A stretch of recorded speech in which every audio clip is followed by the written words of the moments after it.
Once again, it's the April Jones Show, and we're live at Fridays at Sunset with comedian extraordinaire Alex. Alex, tell us about your involvement with Fridays at Sunset.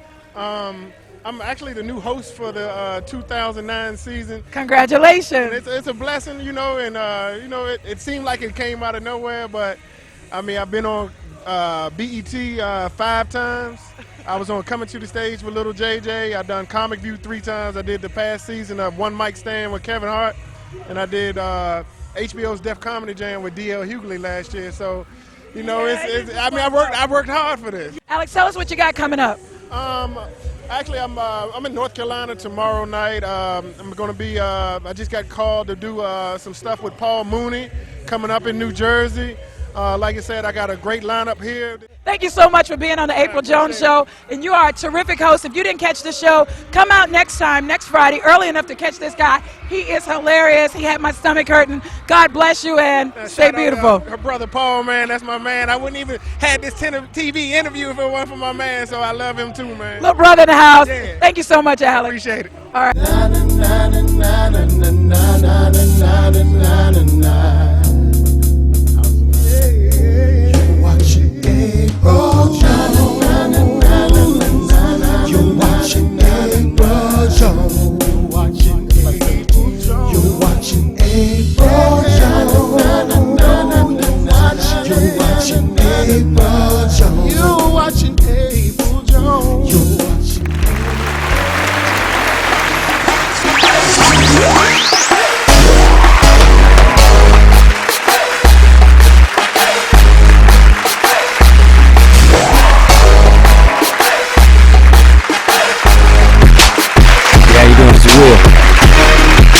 Oh, this Mike.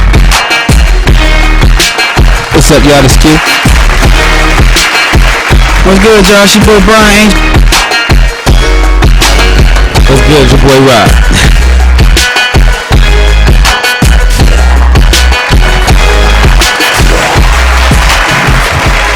They're going to give it to you the whole 15 minutes live. Nothing but sexiness coming to the camera. But I really came here to talk to you guys about some positive, inspirational, uplifting type stuff, because that's what I do on the April Jones Show. And so I know that each one of you, because I actually follow Making the Band. It's one of the few shows on MTV that I watch. I watch Making the Band. I know about some of the obstacles that the guys have gone through.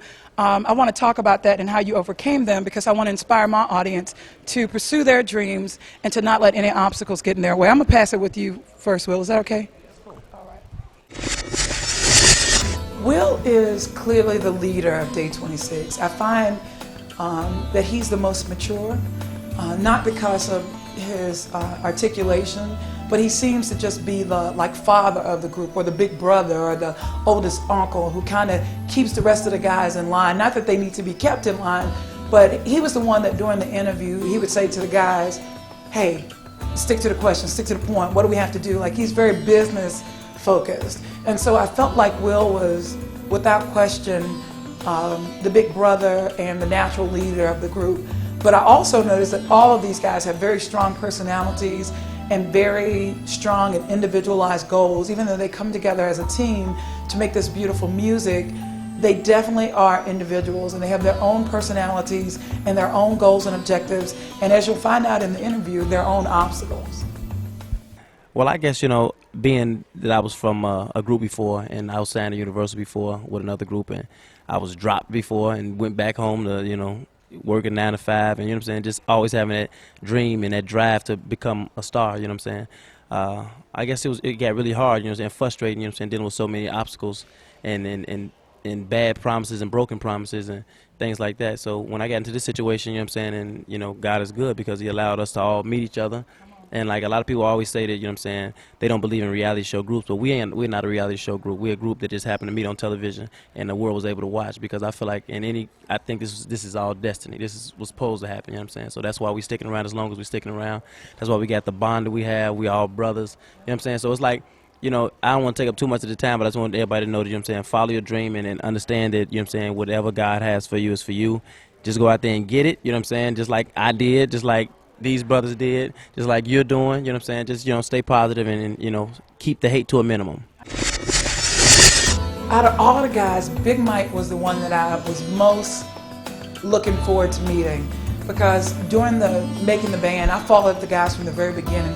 He was the one that I could relate to because he was a little bit thicker than the rest of the brothers, and he had to lose weight to make the band, and he's a southern country boy like myself, and so I felt like I already knew him. I understood his passion, I understood his motivation, and I felt like he and I had the most in common, not just because I'm a thick girl and he's a thick guy, but we were both pursuing dreams from a very humble country beginning. And so I was most looking forward to getting to know Mike and interviewing him.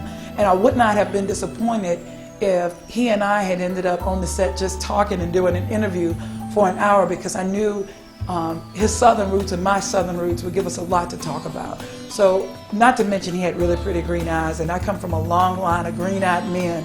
And so I felt like not only did I know him, but that he was my family. And so I enjoyed talking to him, and I felt like we had the biggest connection because we had the biggest waist. Just pretty much something he said, you know. But some things that happened in my life was just the continued hard times of trying to get to this point. And every time I got something was taken away. A lot of things was taken away just for me to try to let something go to get to this point.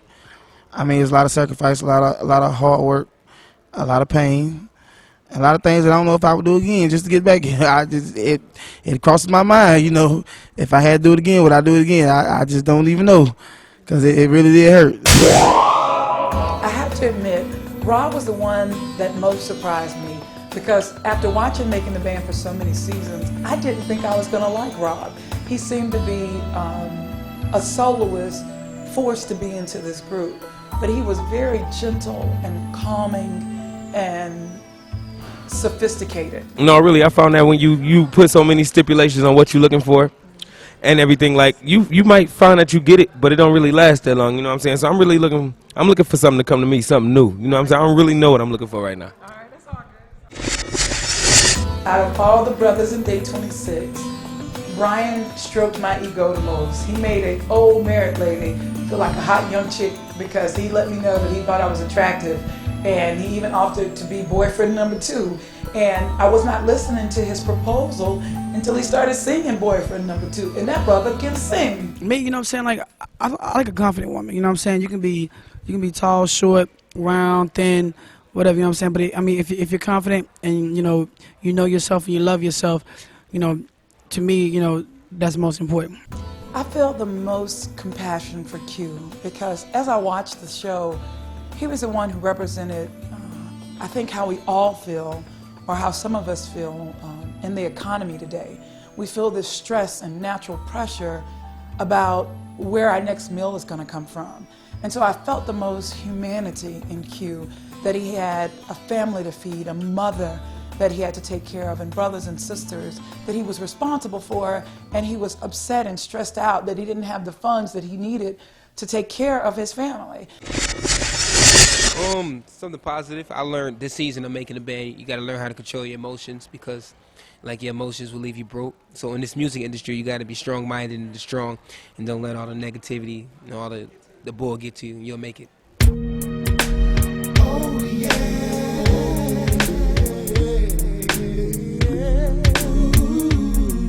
She's my motivation. She's my motivation. Making of the Band is a show about dreams and about these 5 young men and their effort to make their dreams come true. Each one of these young men, and even the women of Danity Kane and Donnie, I haven't forgotten about you either, you're all on a mission to become greater than what you are and to give the gift that God has placed inside of you to the entire world.